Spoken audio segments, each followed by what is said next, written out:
Thank you. Good evening and welcome to tonight's School Board Candidates Forum. We have 4 candidates that we will be asking questions of. Noah Boudreau, John DeMarco, Mike Mclean, and Jason St. Jean.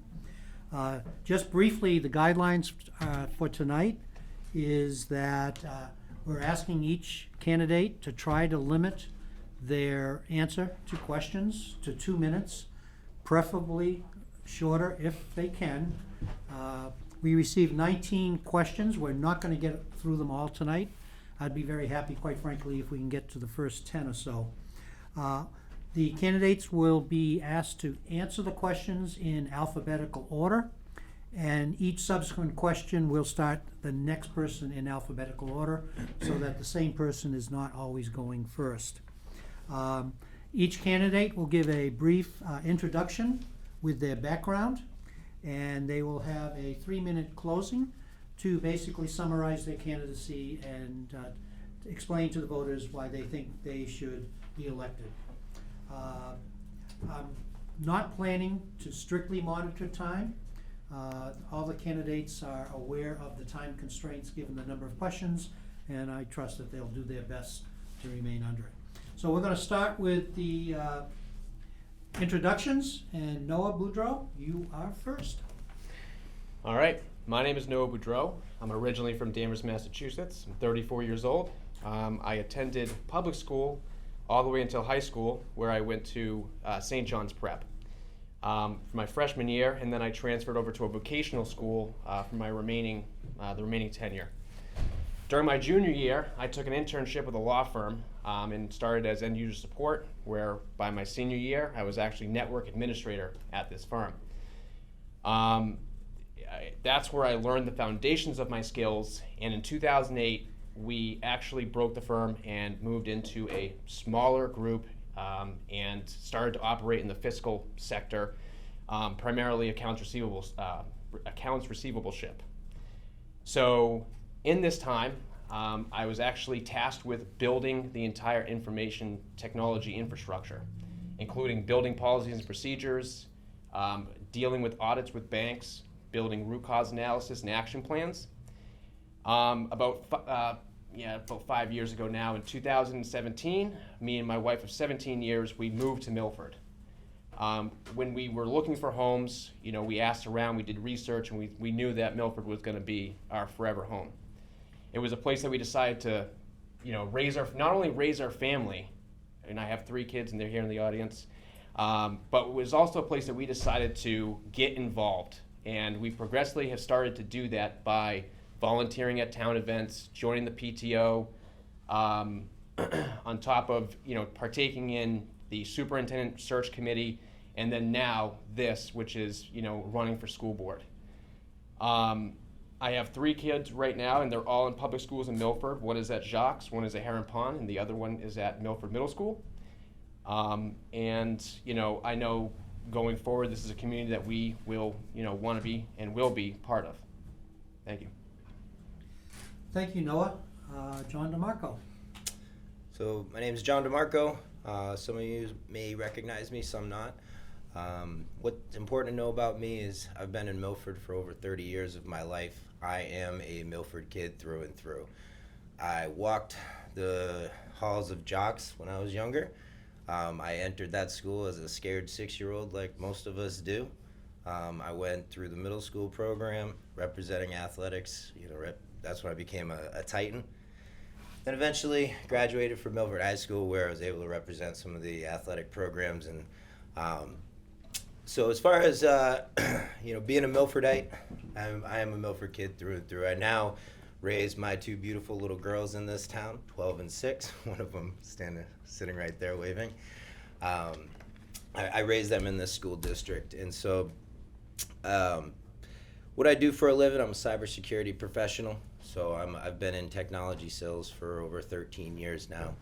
I think that is going to lend itself well when we're thinking about, our boards coming together and whatnot. So definitely relevant background there. But my family, my dad, Ed Boehm, no stranger to improving this town. One of the things very proud of is at a young age I was involved in fundraising and making a difference with the athletic programs that I was involved with in this town. And part of that was putting lights on the football field for the first time around the year 2000. Donated my entire summer to digging trenches and mixing concrete and putting all of my time down there to make that dream happen, and it turned our football program around. Very happy about that. Also improved, soccer facilities, some of the press box facilities, all part of that. So I'm no stranger to helping improve this town. And as I, sit here as a 37-year-old man raising 2 daughters, I want to get involved with the district to make it the district that I was a part of. The supportive school system that I grew up in, and the school system that gave me the tools to be successful in life. That's my whole goal of being here. So. Thank you, John. Mike Mclean? I'm Mike Mclean. I have been married 17 and a half years, and all wonderful years. And I have 2 boys here in the school district, one in middle school, one in high school. For work, I run a vehicle and facility maintenance program for a company that, we have several locations around the country, and so I'm pretty well familiar with facility maintenance, and that's obviously is an asset here. I've spent a few years running the Milford Junior Spartans football program, and recently just finished out my term there. It gives me a little more time to family too. And I'm also the GSFL director, which is the middle school football league for the state of New Hampshire. Sports is a huge part of my family. My kids are both very involved in sports. My youngest in football. My oldest has played football and baseball, and we've traveled all over New England for the sports. So, and I've wanted to get more involved a few years ago, and I got involved in the budget committee, and then more recently joined the school board. Okay, thank you. And Jason St. Jean? Thank you. Good evening. My name is Jason St. Jean, and the reason why I wrote this down is because if I don't, I tend to ramble, so I know the time is strained. So my wife of 20 wonderful years, Libby, and I chose to move to Milford over 13 years ago, largely in part because of the excellent reputation that the schools and the teachers had here. I'm a proud father of 2 awesome kids, both of whom attend Milford Public Schools, one in the middle school, one in the high school as well. I work in marketing at a national technology solutions provider. I have coached MCA baseball, Sauhegan Valley lacrosse, served as a volunteer at the Amato Center, Milford Keys swim team, and the MHS Music Boosters. As you can probably tell, I've both sold and eaten my fair share of Krispy Kreme donuts at the Milford Pumpkin Festival in support of the MHS music program. Growing up as a public school student, I saw my parents, teachers, and school administrators work together to put the needs of the students first. That's what I want for my kids. That's what I want for Milford. When we remember our goal to create deep learning and strong relationships to empower our Milford students to become the designers of their own story, we can work together as a school board and a larger community to support our schools. Thank you. Thank you. Okay, first question, gentlemen. What are your top 3 priorities for the school district excluding COVID? Needless to say, I received several COVID questions. And what are your 3 recommendations for implementing these steps? Noah, we'll start with you. So, top 3, one is going to be curriculum review and comparison. So I know there's already a curriculum team built, but I think it's important to harvest the data and not only look at ourselves and create a baseline and project where we want to be, but also compare with local towns around us to, again, getting into a competitive market here and drawing students to Milford. That would be number 1. Number 2 is going to be staffing, and that's not adding or reducing by any means specifically, but more along the lines of incentives. I think that Milford is definitely lacking incentives and competition as it relates to stipends, substitute teaching pay and training, and also para professionals. Having more of them in the school system, which again, if there's other questions that cover on it, I'll talk about how we can, network with local colleges to bring in prospective teachers into these para positions and substitute positions as well. And the I would say, so that's curriculum, staffing, and then I would say special education. So special education is another area which I believe Milford is lacking. I think that it needs either additional funding or both additional funding and also more parent training. I think that we don't offer enough support to parents in terms of what options they have available to them, as well as lacking in the actual staffing in the special education part of the school system. Thank you. John? Yeah, so I think first and foremost, any idea presented here is great, but I think it starts with creating an environment at board meetings that's productive.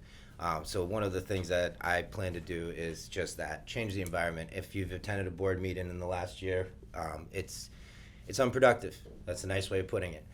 So first order of business for the district is I don't think we're going to get anything done if we don't start to straighten out the way that we communicate with each other when opinions differ. And I think it's very important that we're able to discuss these types of things with respect for one another. So that would be the first initiative for sure. I would echo Noah's comments about staffing. I definitely have heard from concerned parents in the town that their students aren't receiving the resources that they need. They're not receiving the resources that they require to be successful in our district. And that can go anywhere from behavioral challenges to learning disabilities, whatever that may be. I do think our students need to have more of that support. And you know, my goal there is I don't have exactly that plan to accomplish that, but I think we need to take a look at where we're investing the budget that we have now and prioritize it towards the students. That's one of the things that is kind of an overarching theme of my candidacy is, you know, all of my decision framework will be what impacts the students most and what's going to be best for the students. So staffing would decide, and then on the third thing I would like to is the facilities. So when I went to school here, our facilities were in much better shape. Now that was a while ago, but I would love to take a look at where we're spending the money and free up bandwidth with the board to look into these things. You know, one of the recent issues that came up is surrounding bills. What's the best thing to do there? And I believe that if the board doesn't take the proper or dedicate the proper bandwidth to these decisions, we're going to continue to waste money in our budget. And so I think that if we take a good look at that, put the bandwidth necessary, we can start to address issues like why are there buckets in classrooms catching water for years at a time? Thank you. Mike? My three, I would have to say, not in any particular order, but staffing. As far as student services, I hear a lot about and spoken with some of the paras how we're very short-staffed in paras. We need to be more aggressive in bringing them in. I've been an advocate for trying to make things more attractive to bring in more staffing. I've done it with the subs before. You know, it's the students are really lacking the support that they need. And I've already had several conversations about that and how we need to get there and push to fill all these positions. The curriculum is another one that there's going to be a goal in the future to have a curriculum committee put together. I think we really need to look at ensuring that students are getting a proper education.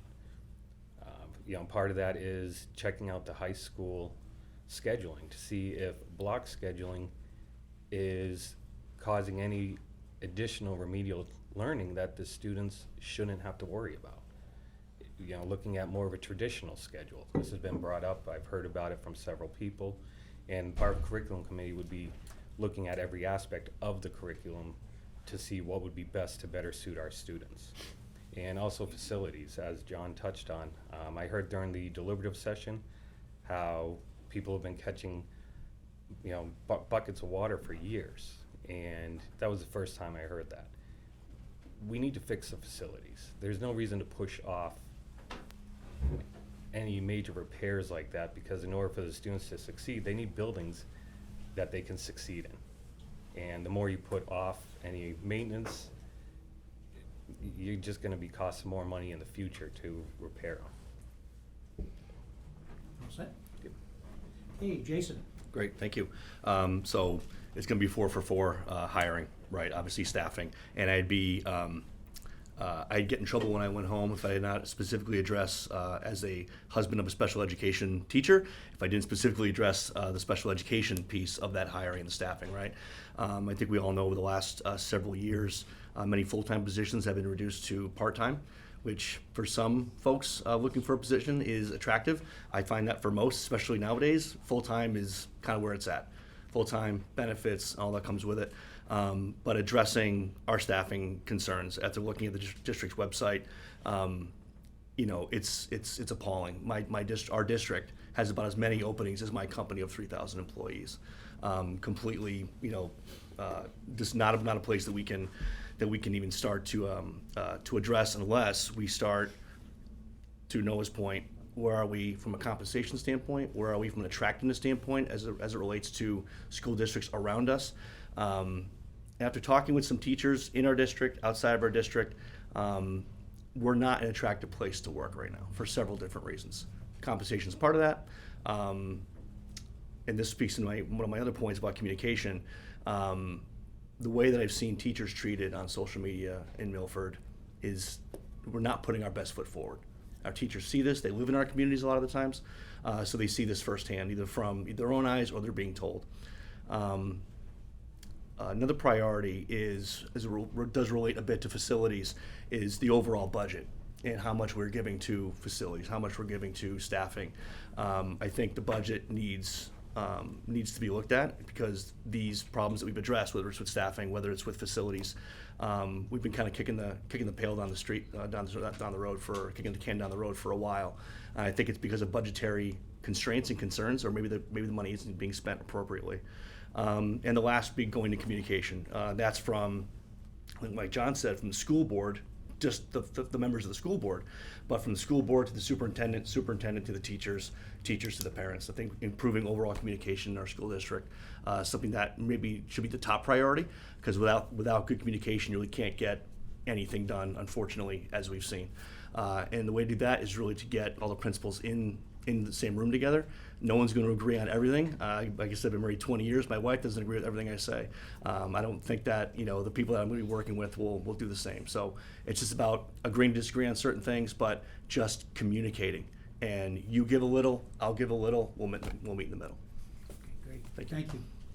Well, not surprisingly, I had a number of questions regarding COVID, so the next two will be around COVID. Question number 2, given what we now know about COVID and the CDC's most recent guidelines, how do you think the Milford School District should proceed as it relates to masks, social distancing, etc.? John, you're up first this time. Yeah, I think that's a pretty easy question, considering the state just made a decision to take that power away from the school board, so I don't think that power is actually going to be in the hands of us any longer. So in regards to that question, the state's going to make that decision. It's no longer on the school board's shoulders, from what I understand. So we won't have that opportunity to handle it. Mike?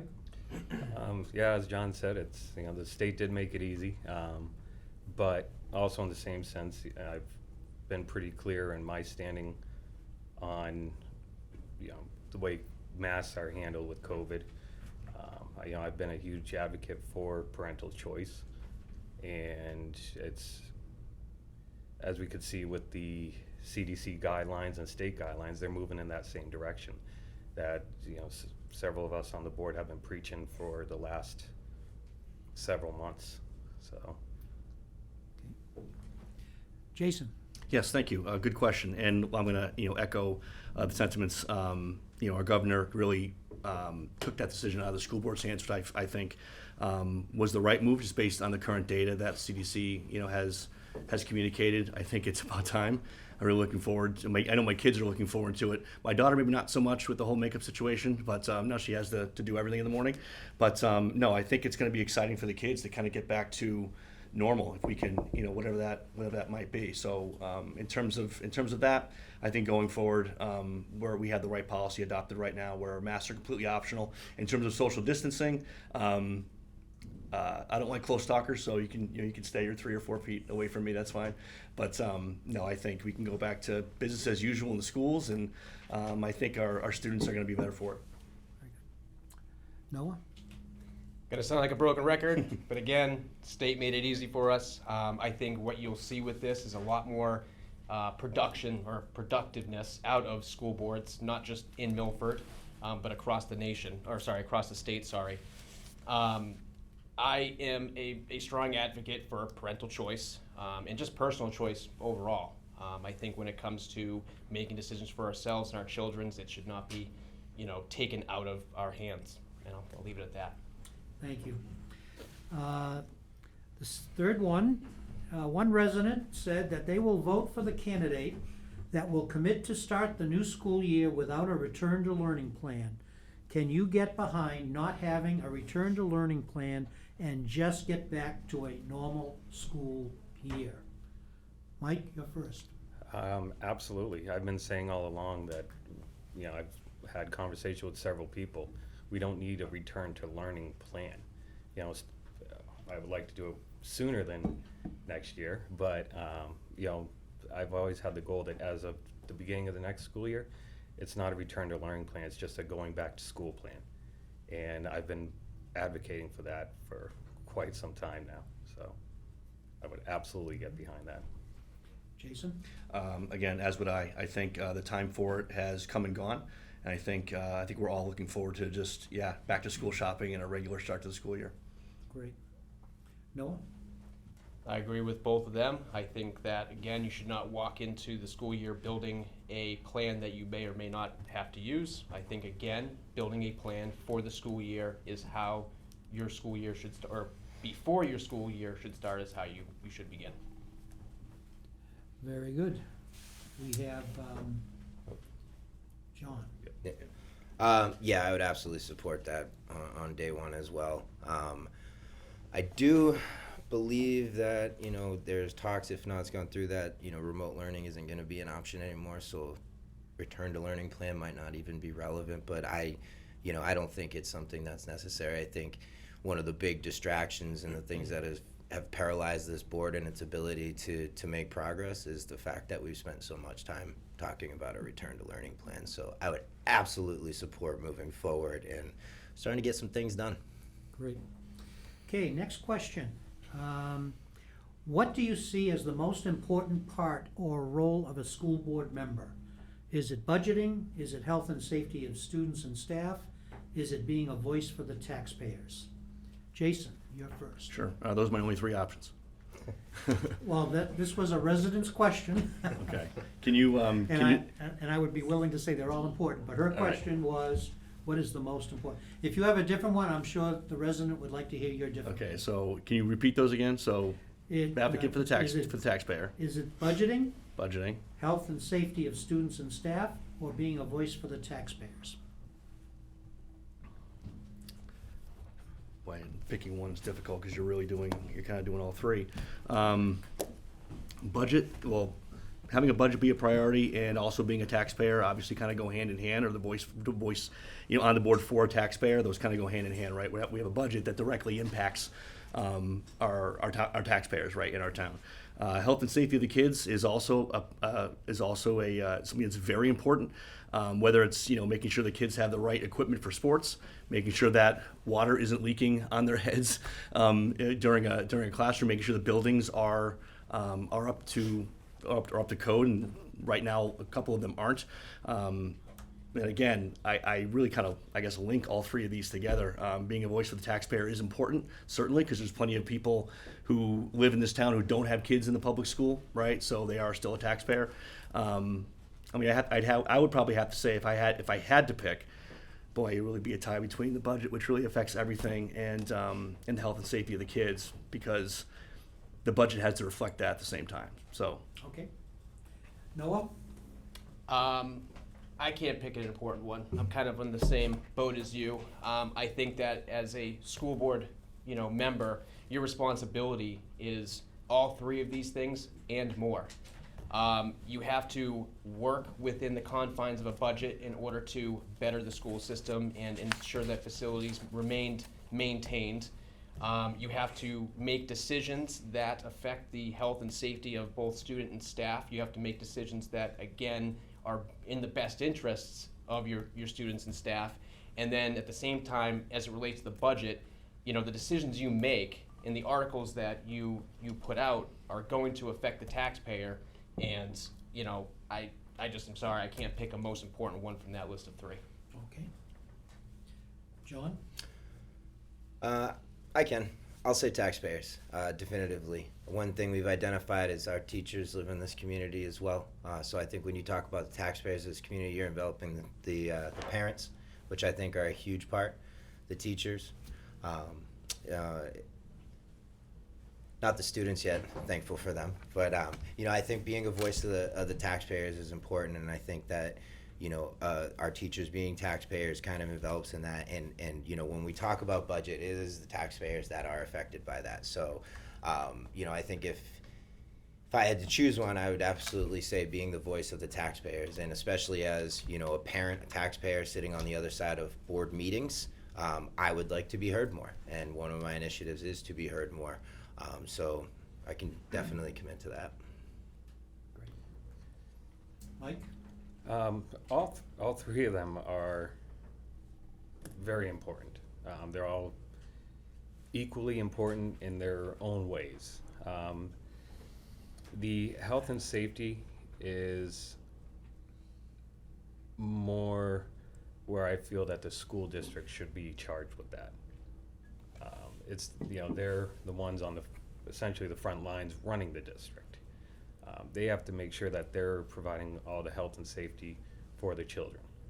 Obviously, if there's an issue with it, it may be brought up to the board, or the board can interject if needed. So I would say that's more on the district and the school building administration themselves. If I'd had to pick one of the three, I would say the voice of the taxpayers as well, because you're elected by the taxpayers to represent them. And through that representation is where you work on the budget, ensuring that the budget's proper for the taxpayers, and looking out for what's best for the community through the budget, and ensuring that they're providing the best education as well. But you are put in that position as representation of the community. Thank you. Okay, next question.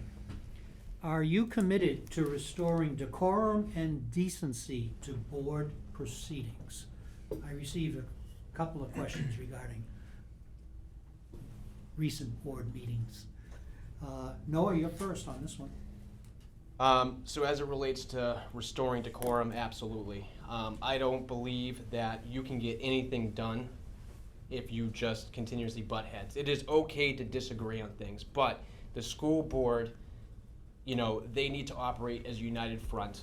They need to come together. They need to talk ahead of time to understand where they are going to stand on certain things, and come up with a come up with a decision, and present again that united front. So when it comes to decorum, we are also, as school board members, representatives of our community. We are seen across the state and when we make the news. So again, when you lash out or cause, strife in the community and amongst, each other, it really just shows the town itself as in an embarrassing light. I also think it's important for our children to, as they watch these school board meetings and see how adults can behave and have disagreements and discussions, that they can, again, agree to disagree, move on, and the meetings can be productive. Thank you. John? Yeah, I mean, anybody who has read my bio, I mentioned this specifically about restoring, the restoring our board meetings to, I laugh, but almost make them boring again, right? They've been very eventful in a way that we don't want them to be eventful. Now, I also want to say that I can completely understand the parents' frustration boiling over, and I think part of that is addressing those frustrations and creating an avenue for there to be, a back and forth session that's productive. I would never promote an atmosphere that would be argumentative or unproductive and attacking. I think that anybody who's paid attention to the board meetings have heard me speak to one of Noah's points about, being a board member and what that means. I do think you have to hold yourself to a higher regard in, when frustrations boil over. I think there is a way that we should be acting, and I've expressed disappointment with certain board members in the way they have acted in these meetings. So absolutely, one of my main goals and what I spoke to as a priority is restoring our board meetings and discussing different opinions in a more productive way. It's very important. Otherwise, we're going to be sitting here a year from now, 2 years from now, with some of the same problems that we're bringing up now. And I don't think anybody here sitting here wants that. Thank you. Mike? Yeah, I can tell you it hasn't been fun at times over the past year. But we absolutely need to restore civility there. I've tried to do my part of being civil with everyone, being calm and collected, and try to come up to decisions based on all the facts and opinions surrounding it, but also doing it methodically too. Not just coming up with a quick answer. And I've listened to people who have agreed with me in many areas. I've listened to people disagree with me in many areas, and I've made sure that I don't engage with anyone as well, because when you're engaging with someone who may disagree with you, it's going to create more of a unfriendly atmosphere. And I would love to get back to where essentially the meetings are boring. We do need to get back to that, and hopefully now with the governor's orders, we can put more focus on the items that we need to be doing. Looking at policies, reviewing policies. The last board meeting, luckily went several policies we were able to go over, and it felt good. It felt nice that it was just your typical old school meeting, that there was really not much excitement during all the action items. So, and when people can disagree but do it calmly, and it creates a much better atmosphere to work in. Thank you. Jason? Yeah, committed to restoring decorum and civility. The short answer, yes. Like these gentlemen, I wonder if it's too late to change our signs to make board meetings boring again. That'd be our slogan. But no, to Noah's point, we I'll vote for it. yeah, we do represent our community. And when you're on News 9 or ABC because of what's going on in your school board, chances are it's not a good reason why you're on those channels, right? So, and I've heard, you can agree to disagree. You can still move forward if you agree to disagree. Spending over 28 years in retail, I've had to, and which means 28 Black Fridays, I've had to de-escalate plenty of situations in my career. And a lot of the times, I think Mike, I think you said it's sometimes not engaging is probably the best way to go about it. Now, sometimes you have to engage because a question puts you in an email that's pertinent, whatnot, and you have to respond to it. You should respond to it. But there are ways of doing it where you don't raise your voice. You can talk civilly to the person, and I think after speaking with these gentlemen at the table, I think that's something that can be accomplished. Thank you. Okay, next question.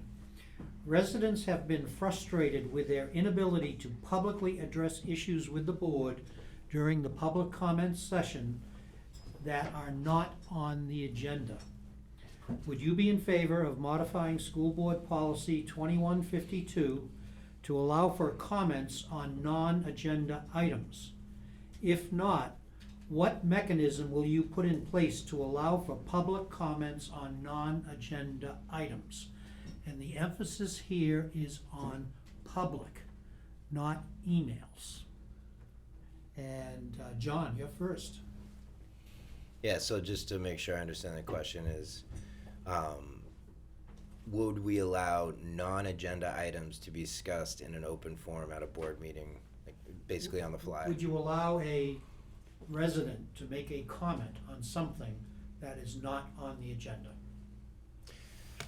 Yeah, I will say that's a tough one because there is a big side of me that wants board meetings to be productive. Agendas help keep that productive, but being on the other side of it, seeing things that are going on that need to be addressed immediately, and having to get them on an agenda to speak to them can be frustrating for a taxpayer. So I gotta say, just leaning more towards, one of my mantras around, giving parents a voice. I say I would have to find a way to support that. I don't know what that would look like entirely.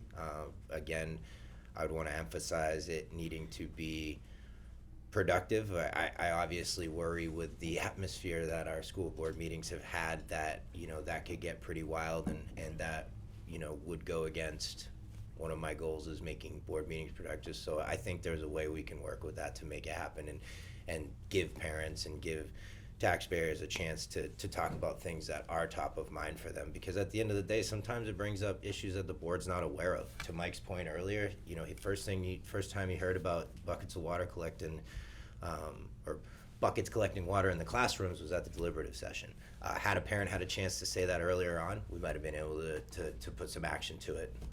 So. Mike? That is a tough one, because if there's items on the agenda, I would like to hear community members' opinions on those items. I'm not saying that I would not be open to it if that was something that we would look at doing. It may be, the first public comment you get can be towards just agenda items, since it's prior to all the action items. And then maybe the second public comment can be more open. I've also in the past, which unfortunately I wasn't able to try to push this through because of everything going on over the last year, is I really want to get the board to have public forums where it's more town hallish.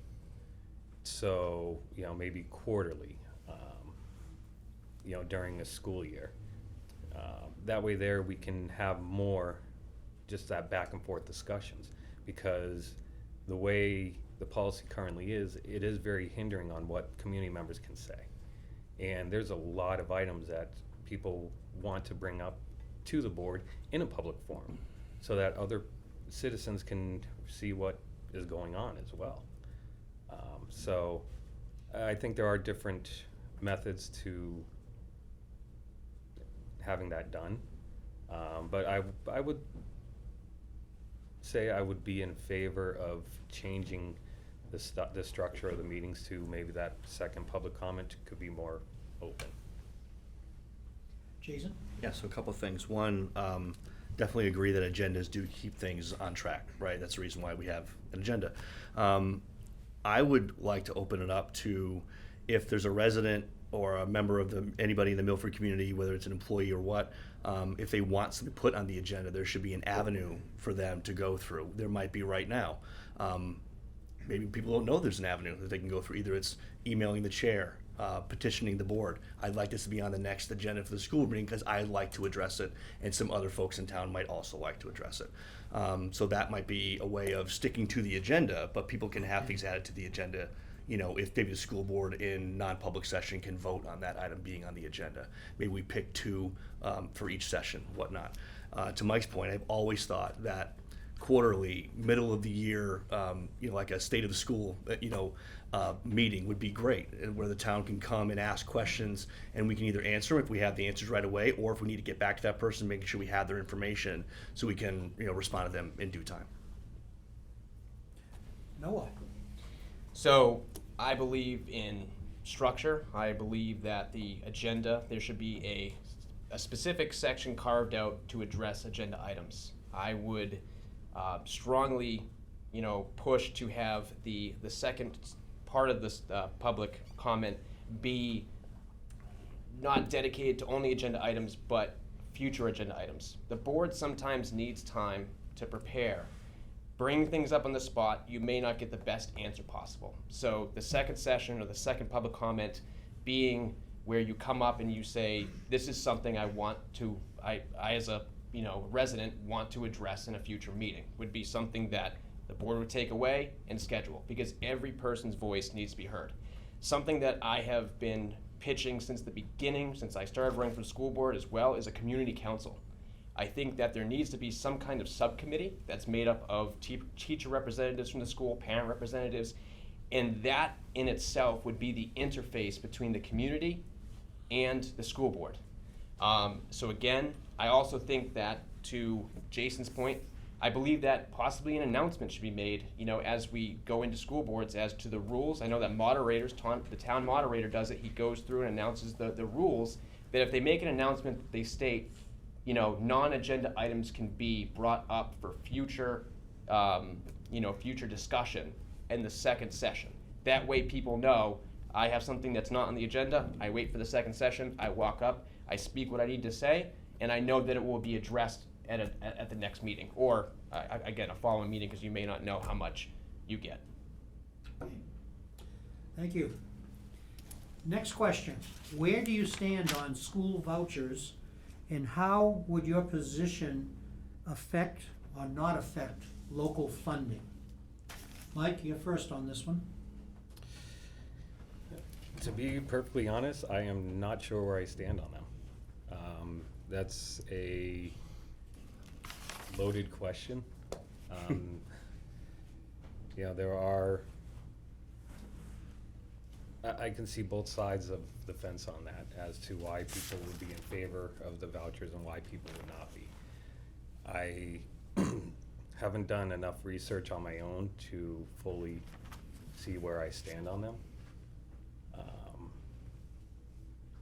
It's a tough one. So I can't really give a straight answer on that right now. Okay. Jason? Yeah, thank you. So I feel that, the school voucher program, the school choice program, the education freedom accounts, I feel that as it's currently constituted, that it's somewhat of a flawed program. Supporters do say that it does help achieve educational independence for parents and kids, which it does. But of the 69,000 students that are currently eligible for the voucher program, the Department of Education only actually thought that about 2% of the eligible students would take part in the program. This was back in spring. Turns out they weren't really that far off. As of November 11th, only about 1,635 kids are actually using the education freedom account at a current price tag to the taxpayers of over $8 million. Not really leading to any cost reductions in local schools. And at the end of 10 years, the Education Commissioner says that number should balloon up to about 4,000 kids. Which would, in theory, reduce the burden on public schools, reducing costs. But that really only amounts to about 8 kids per school statewide. That's not enough to decrease costs in public school. And at that point, if we do get to 4,000 kids in the program at the end of 10 years, that's a price tag of over $20 million in today's dollars. So that number, obviously with inflation going the way it is, that's gonna balloon kind of out of control. With only, at that point, 4,000 kids, 8 kids per school, that's not enough to really eliminate any kind of facility programs, sporting programs, staffing, and yet it's costing the taxpayers all this money. So as it's currently constituted, I just don't think it's a viable program. Thank you. Noah? So I'm going to echo Jason's sentiments there, but I believe in educational freedom. I believe that a parent, if they believe that their student can excel at a different school, should be able to take advantage of that system. I agree the system is flawed, and it needs to be looked at. I don't think the parents actually get enough money. I guess they're paying into a tax system and that they're not being reciprocated. That cash is not coming back to them.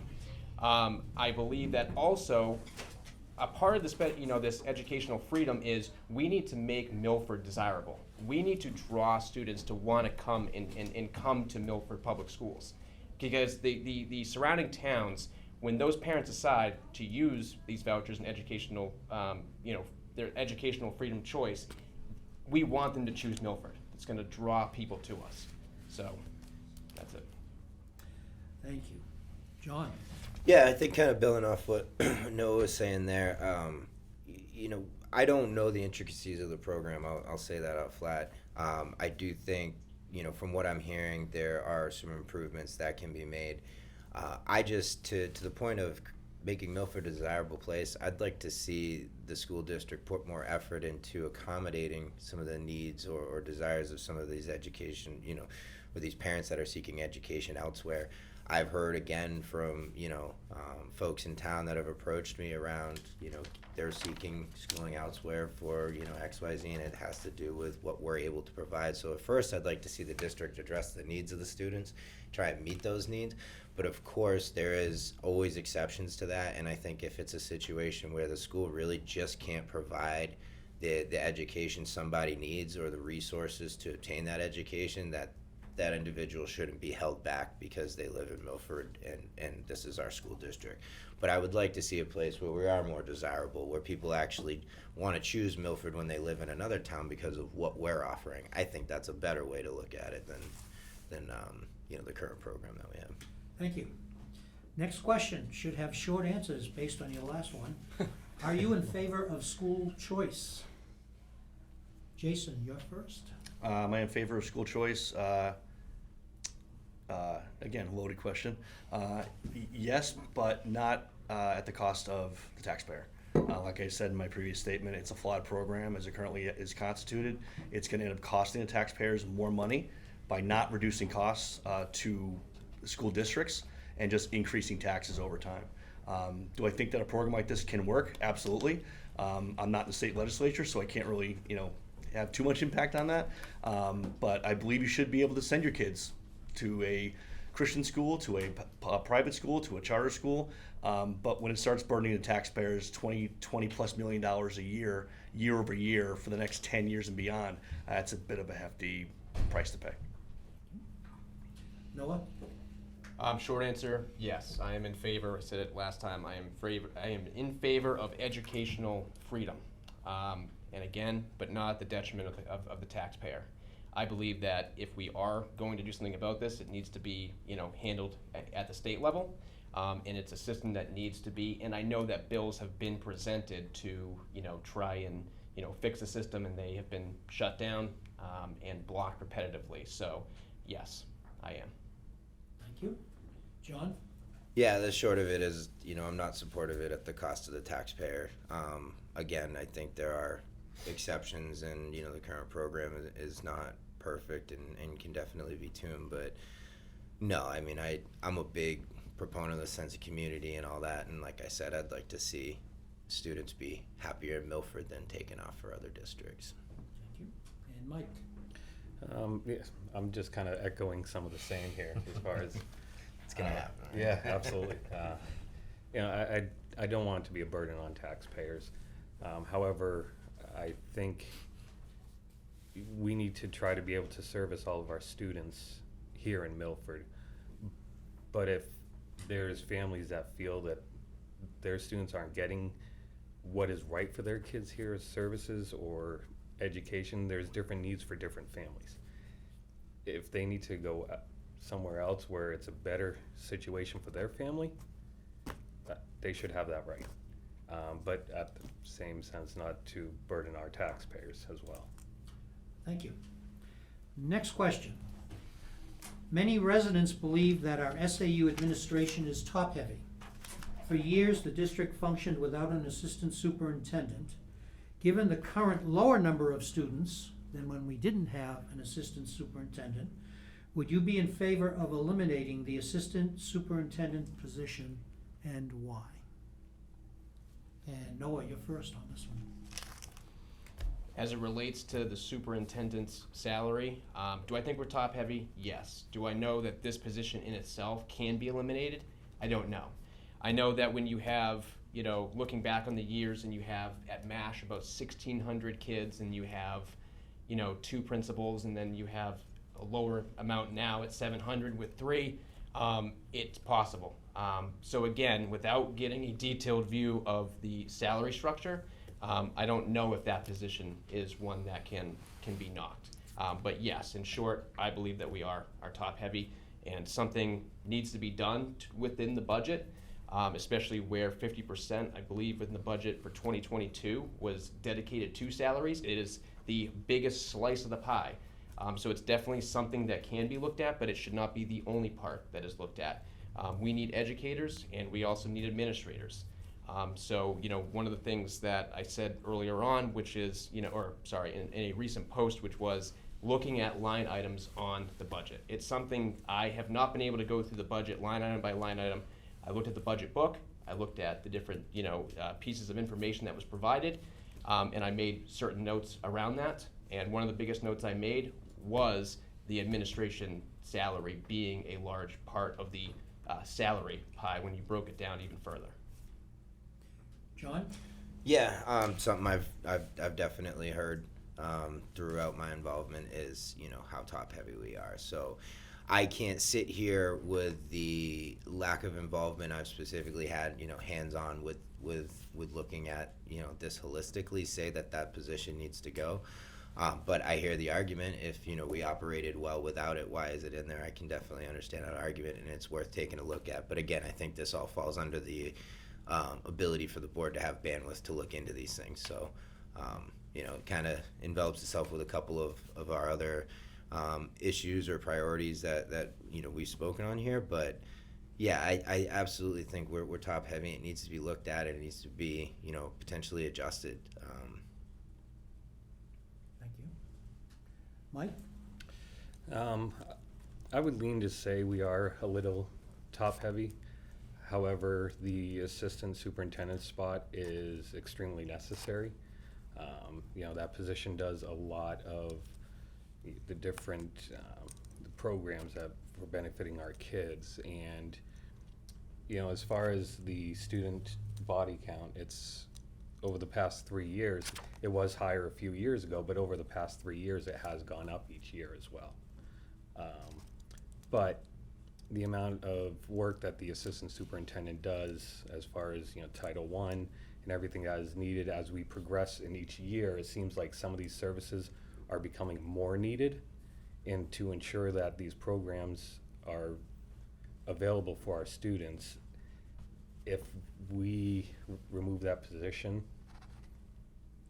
I feel that the students would suffer from that. So I can't say I would support eliminating that position.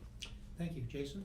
Yeah, so without knowing all the duties assigned to the assistant superintendent, but also knowing that we are not a little top heavy, we're very top heavy with ASAU administration. I felt that from several years ago. And I also questioned the hiring of an assistant superintendent at the time. So on its surface, I would say yes, I would be in favor of potentially eliminating that position, but understanding what that position's roles are and responsibilities. So I'd have to make that determination after I saw what the assistant superintendent is tasked with doing on a daily basis, and if we can shift those responsibilities to other folks. But I am in favor of not less, but more student-facing resources that right now are being taken up by administrative salaries. Thank you. Next question. Do you support the $3.3 million bond for a new SAU maintenance building, and why? And John, you're first. Yeah, with that one, from my understanding, I think there needs to be, again, more time dedicated to that decision. I would like to see what other, and again, having not been involved, I'd like to see what other options are out there, and put some more time into that decision, what the financials look like, where that's going. Can we, have we got competitive quotations on things? Where do we stand with that process?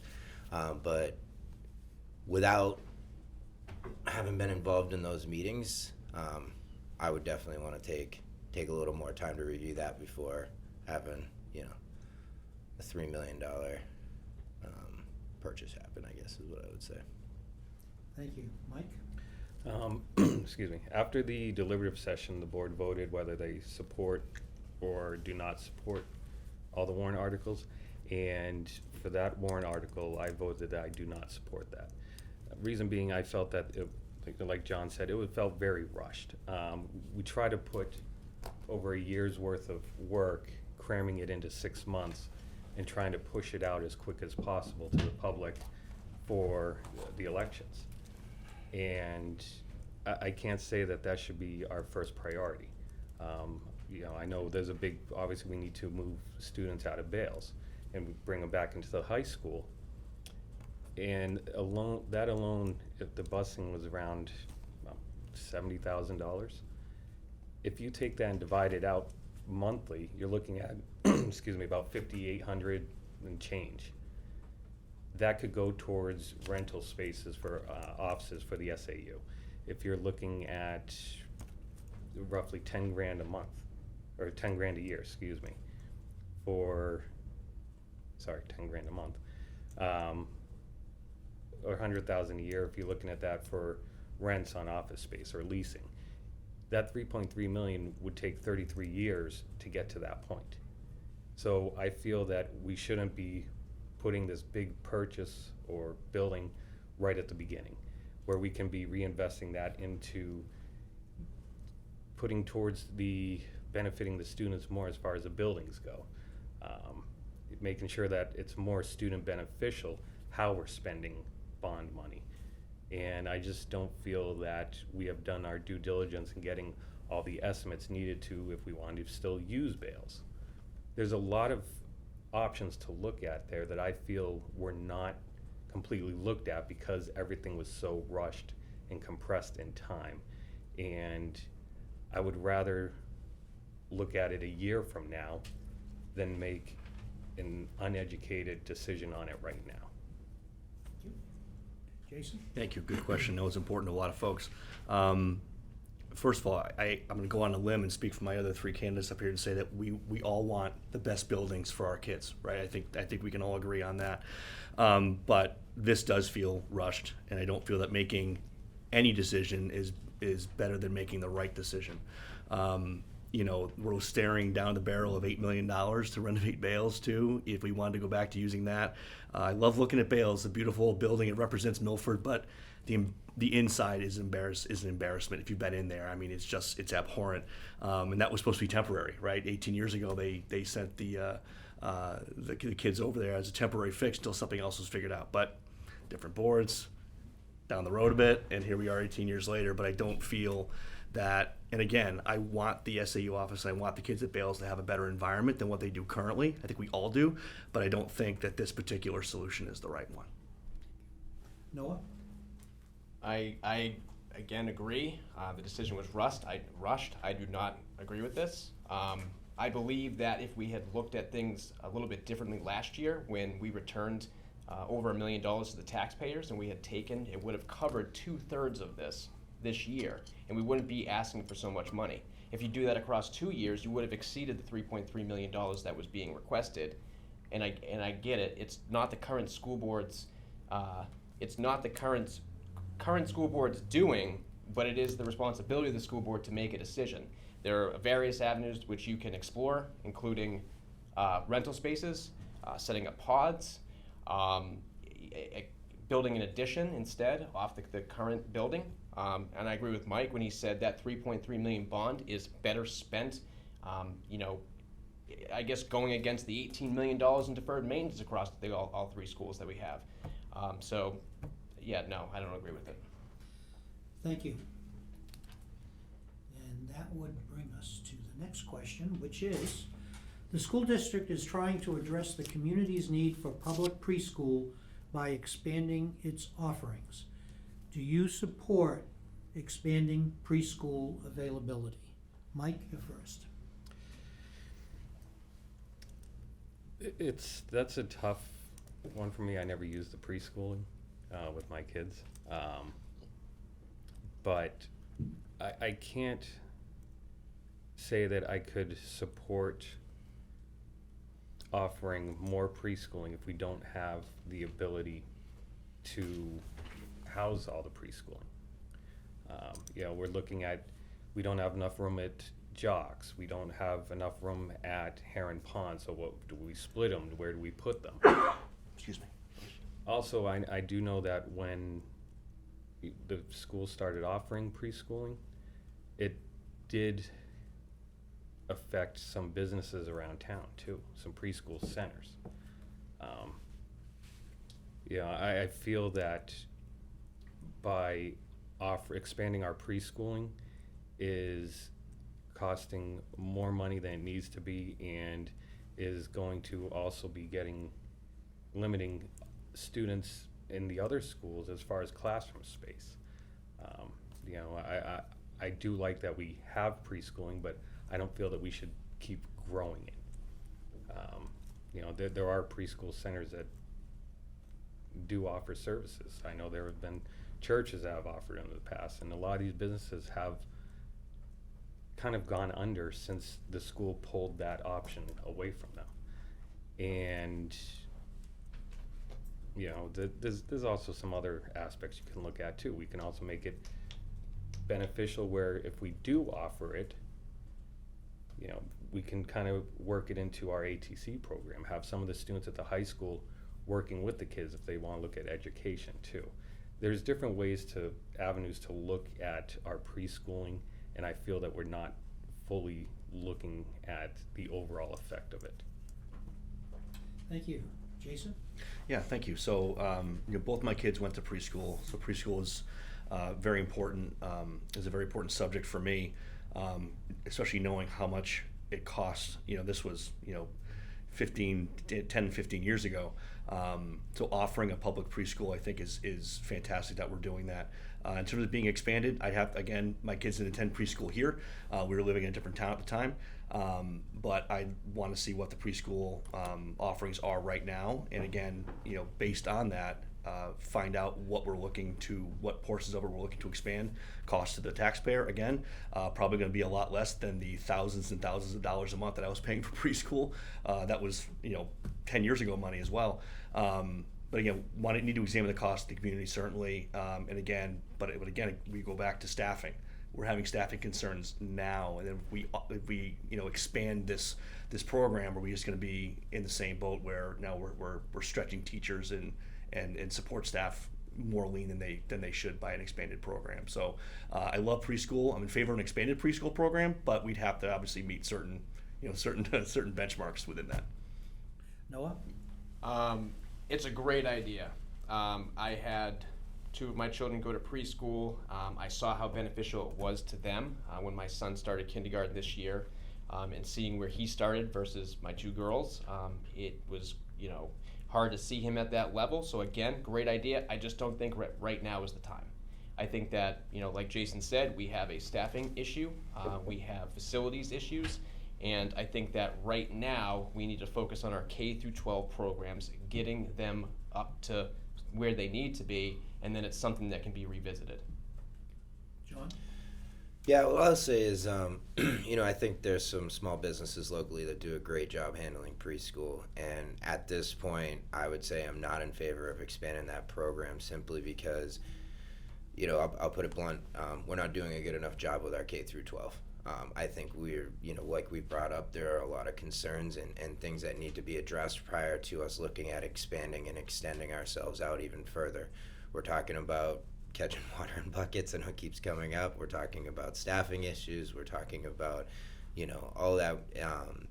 And so to Noah's point, it's not a good time for us to be doing that. This isn't the time for the school to be focusing on what else can we do. It's time for the school to focus on what can we be doing better that we're already doing.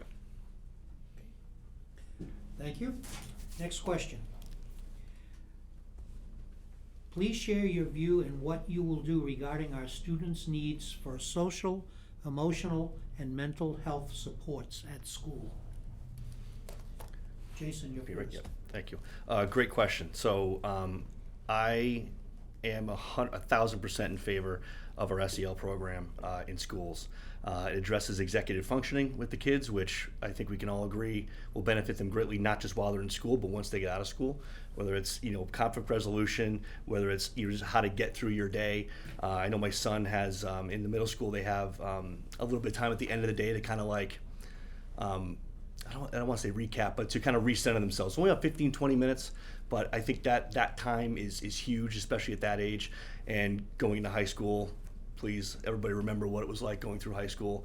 You know, being able to have that social, emotional support structure within the school, I find to be incredibly important. And the great thing about it is that as a parent, My wife and I have been able to talk to our kids' teachers about, kind of what's going on that front, because let's face it, they're in school a lot. That's where their main source of, stress and pressure and anxiety comes from, is school. So to have this program in place, absolutely invaluable.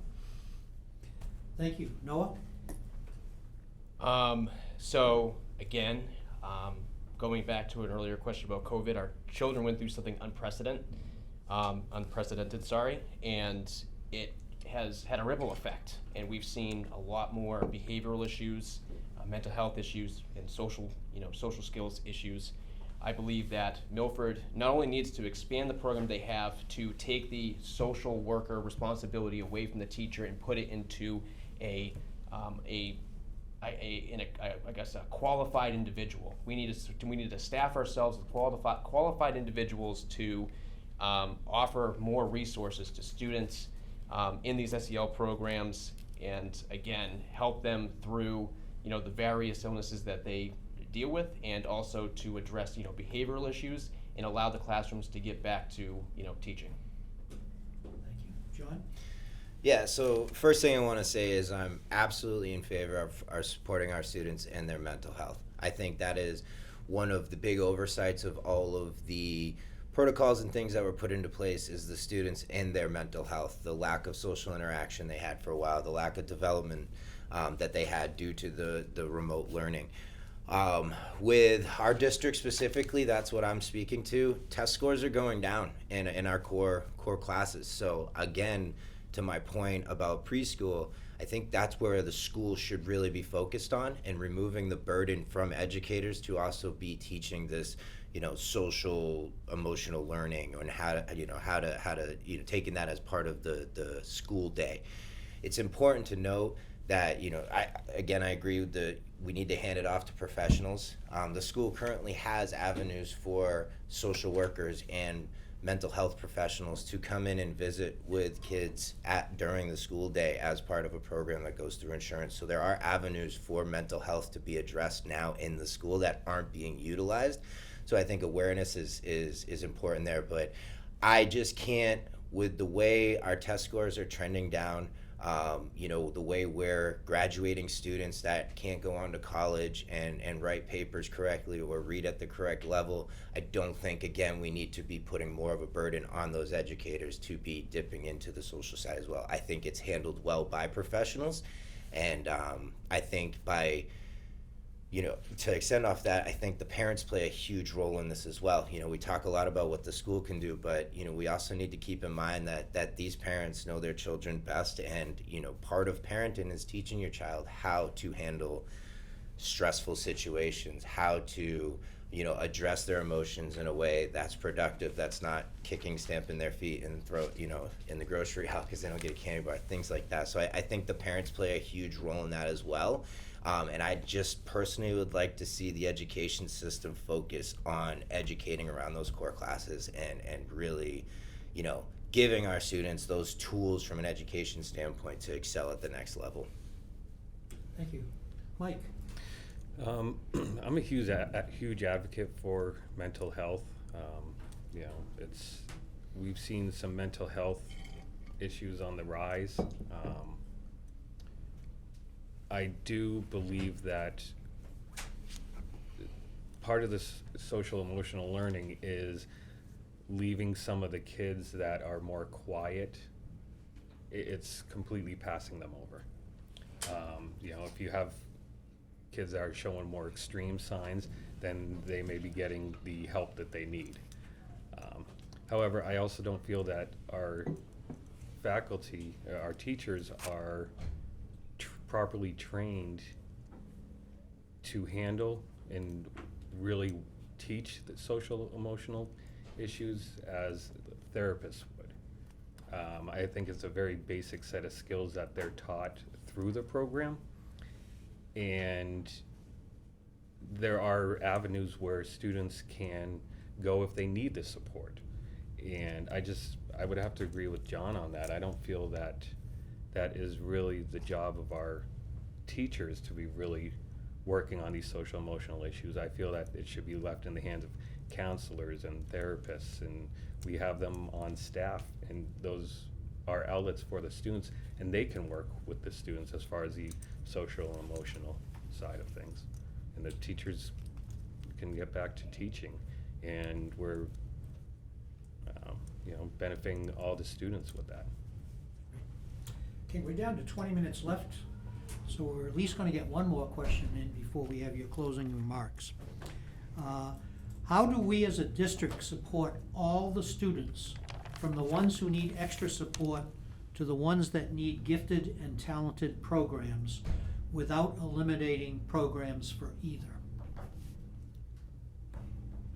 And Noah, you're first.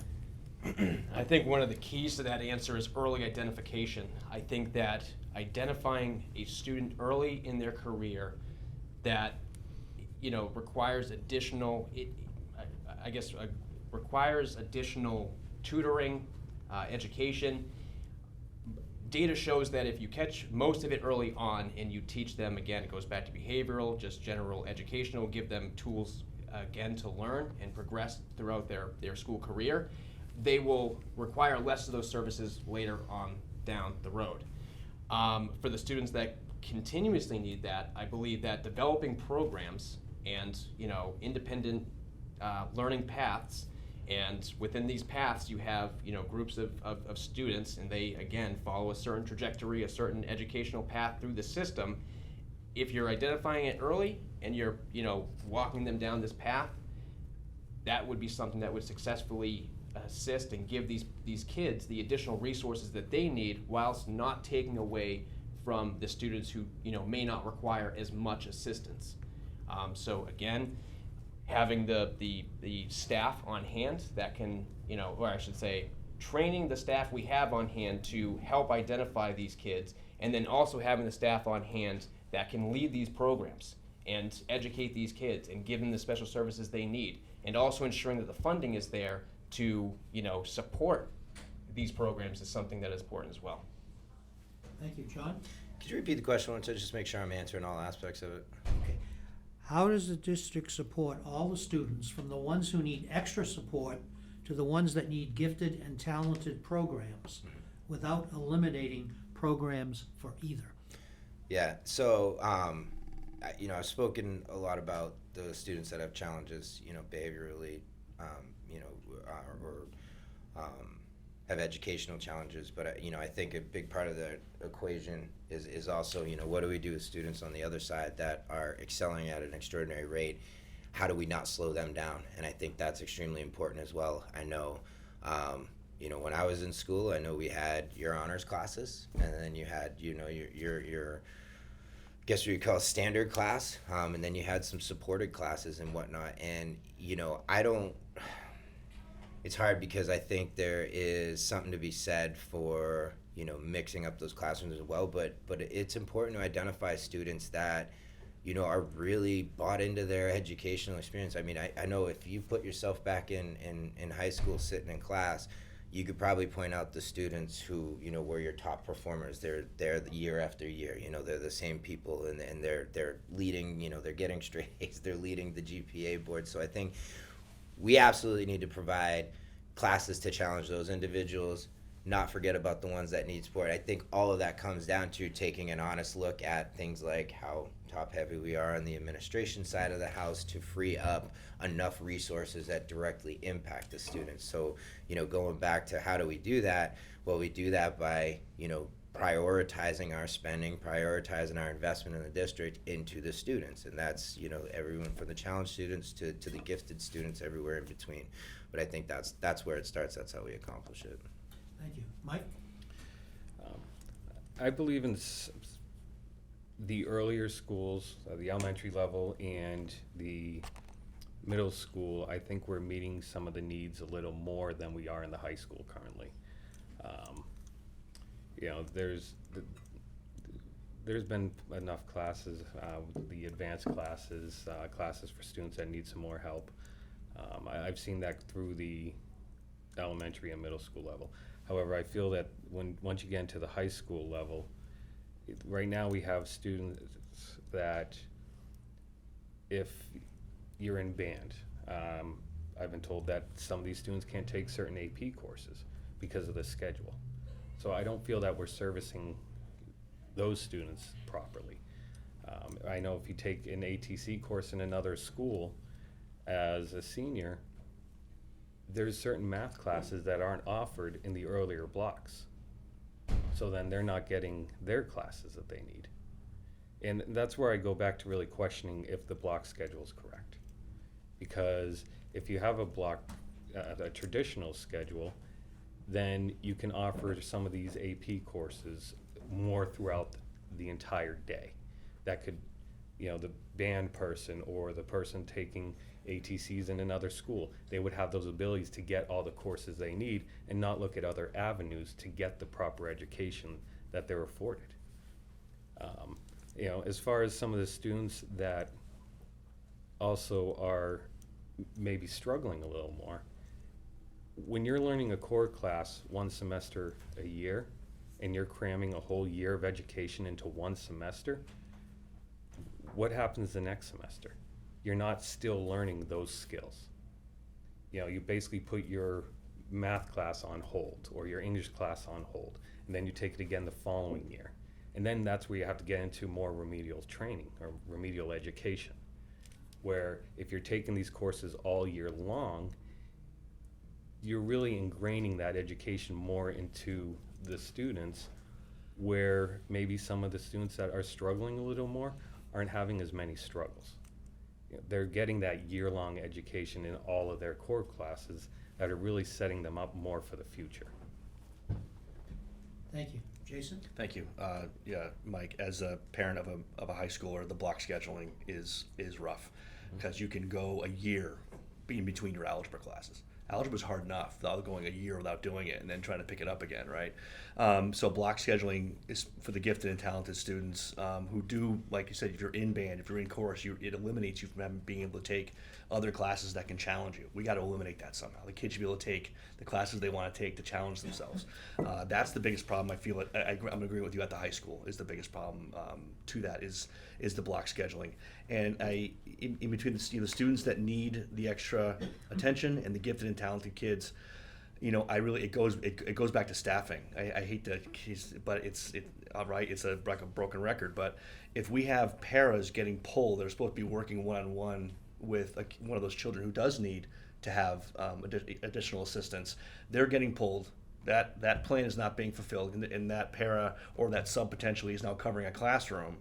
Then the kids in that classroom, whether it's AP class, what have you, they're not getting challenged the way they should because no one has bandwidth in the school, because you have one para doing the job of maybe 2 or 3 paras, one teacher doing the job of 2 or 3 teachers, and again, a lot of these ails will be healed if we can get proper staffing in all of our schools, the lower grades, and certainly and changing the schedule in the high school.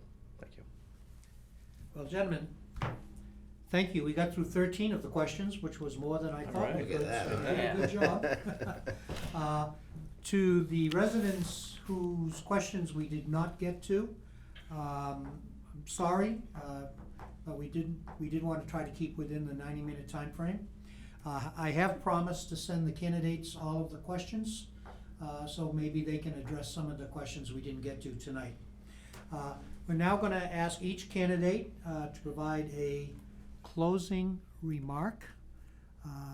Hopefully they can keep it to 3 minutes. And I guess we should go in alphabetical order, but since we opened with A to Z, let's go backwards this time. So Jason, your closing remarks first. I had a feeling you were going to do that. First of all, I want to thank the residents of Milford for supporting this. There were 19 total questions that were submitted? 19. 19, which is I feel is amazing community engagement. When you told us the number, I think we were all pleasantly surprised at the number of questions, and also terrified that we were going to have to answer them all tonight. And thank you very much, Mr. Martin, for running this. We really do appreciate it and have our chance to speak. I'll be very brief. I'm running for school board because our school is facing adversity right now, and I know that I can help. Like many people, I've faced adversity in my life, and one thing that I've come to realize is that it's not the adversity that defines us, rather how we face and respond to it. That's the lesson we also try to teach our 2 kids. Making difficult decisions that puts the needs of our students first should be the top priority of our school board. My students' first approach will guide my decision-making process if I am elected. Having successful students enhances their self-worth, reduces anxiety, builds confidence, and enriches our overall community. I hope to earn your trust and your vote for school board here in our great little town of Milford on March 8th, 2022. But no matter who you vote for, please just get out and vote. Thank you. Thank you, Jason. Mike? Yeah, so, you know, obviously I'm running for school board because I'm on there now, and I feel that we've done a lot of good work so far that hasn't been on the front of everyone what they're seeing. A lot of things have been, well, for lack of a better term, masked by COVID. You know, but so far, I mean, I have the experience on the school board for a year. I have experience on the budget committee.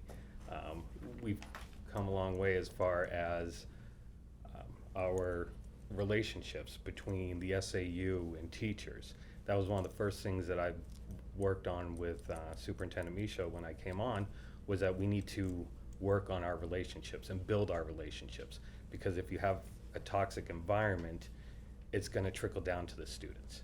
And the relationship building has been very impressive where it's been going, and there's still more work to do on it. So far, I've worked on community engagement. Noah talked about that earlier about community engagement. I have a policy that I wrote in the hands of policy committee right now for a community engagement committee.